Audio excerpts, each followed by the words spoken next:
Hello, good morning, good afternoon, good evening. Welcome back to the channel where today, very stereotypically, I am going to do a horror book review for Halloween of The Lonely Lands by British author Ramsey Campbell. Ramsey Campbell being a winner of the World Fantasy Award. The guy has been writing since he was 16, and he's the direct link back to H.P. Lovecraft because once when H.P. Lovecraft died, August Derleth, his collaborator, friend, part of the Lovecraft circle, set up Arkham House to preserve his work and keep the Lovecraft name alive. And a very young Ramsey Campbell sent his first piece of work, The Inhabitant of the Lake, a series of Lovecraft pastiches, to Derleth for review and publication, which he did. And then after that, he developed his own style and moved on from there. In a manner that I find a little bit annoying. There's a lot of horror authors who first encounter Lovecraft. That's what sort of sets them up on their path, writing journey. They start writing within the mythos, then they move out of it, they do their own thing, and then kind of later in life they sort of dismiss it all and belittle the influence, which I think is a little bit unfair. But anyway, so here is my edition, a signed edition of The Lonely Lands. I recently, a few months ago, did another review of Ramsey Campbell, The Nameless. And first of all, what I have to say, brief summary.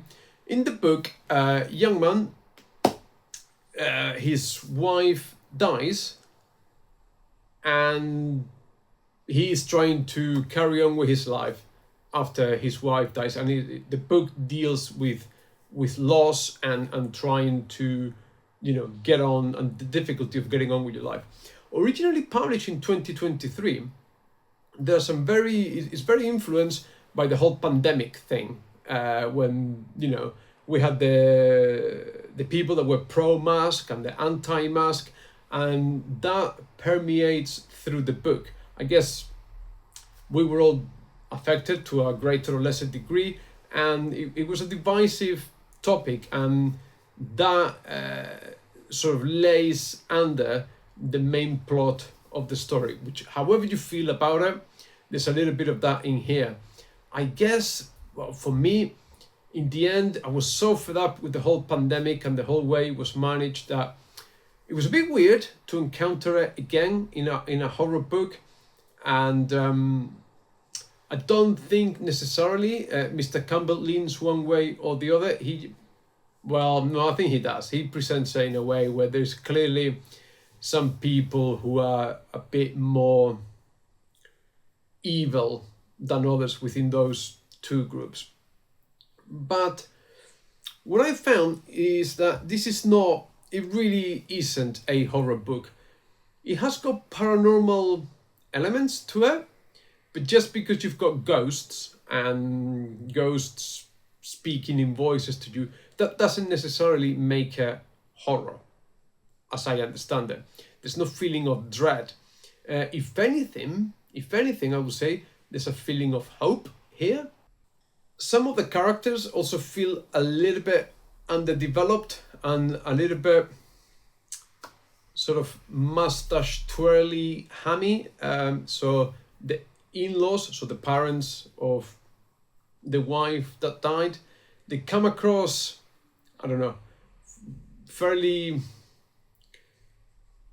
aloof, very cold, like I don't know, they're sort of way above anything and the suffering that the main protagonist is going through.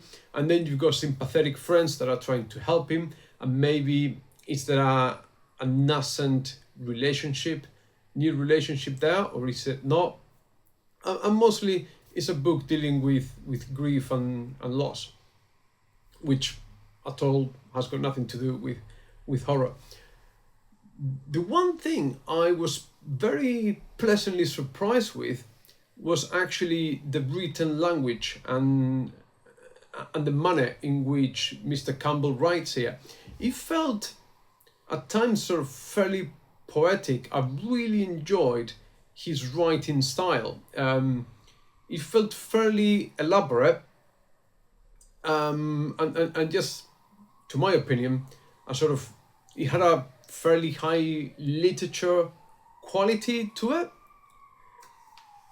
even though sort of it failed on the main premise. But once again, maybe it was my approach to it, or the preconceptions that I approached the book with, in the sense that I was expecting it to be a horror book because it is a Ramsey Campbell book, which maybe it doesn't need to be the case. However, having said all of this, I think maybe perhaps I'm pretty much done with any novel by Ramsey Campbell. I may check out some more authors on the Flame Tree Press imprint, because I think there's some interesting stuff in there. But I think for now, maybe I'll move away from horror in novel form, and I will stick to the short story format. But anyway, these are my thoughts and my opinions on The Lonely Lands by Ramsey Campbell. Please share your thoughts and your opinions in the comment section below. Take loads and lots of care, and I'll see you soon. Bye.